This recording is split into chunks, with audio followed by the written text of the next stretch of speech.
सम्पूर्णमा नमस्कार हजुर। म चाहिँ फाइनली अन्नपूर्ण फर्स्ट पिस्काम एबिसी फर्स्टमा आइपुगेको छु। हेर्नुहोस्, खुसी लाग्यो, सजिलै आइपुगे।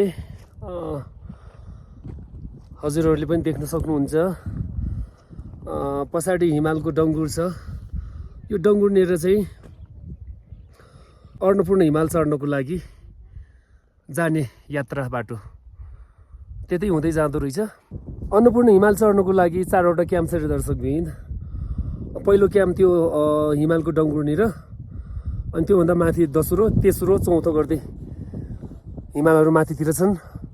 हिमालतिर चढिन्छ भन्ने सुन्नेमा आएको छ।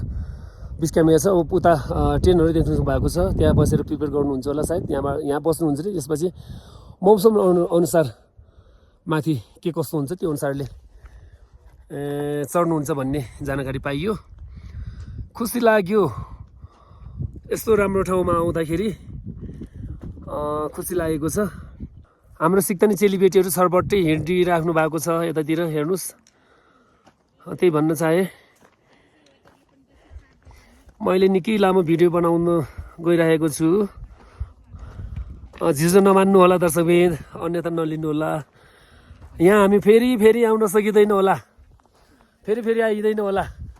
त्यसैले गर्दाखेरि पुग्दो अघाउन्जेल एकदम आफूलाई अघाउन्जेल लिनुपर्छ भन्ने मेरो मान्यता हो। त्यसैले मैले लिँदैछु पनि।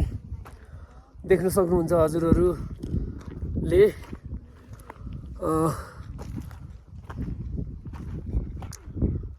यहाँ धौलागिरी अञ्चल म्याग्दी जिल्ला अन्नपूर्ण गाउँपालिकाको नार्सिङबाट आइने बिस्क्याम नार्सिङ गाउँमा एरियामा पर्ने।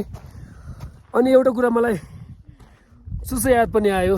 एउटा दर्शकबिन, आजभन्दा केही वर्ष अगाडि जस्तो यो एबिसीको प्रचार हुँदैछ, त्यस्तै गाउँ प्रमोसनको पनि भिजुअलबाट प्रमोसन हुने होडबाजी थियो। नार्सिङ गाउँको भिडियोको लागि मैले निर्देशन गरेको थिएँ। छोटो समयमा राम्रो भिडियो बनाएको थियौँ। हाम्रो नार्सिङ गाउँको भिडियोको सम्पूर्ण टिमलाई सम्झन चाहे। विशेष गरी गीत रचनाकार टगुपुन अहिले जापान हुनुहुन्छ, उहाँले बनाउनु भएको गीत सङ्गीत मेरो निर्देशनमा, अनि स्वर दिनुभएको थियो रजनी गुरुङले। त्यसमा विष्णु पुनले चाहिँ अभिनय गर्नुभएको छ।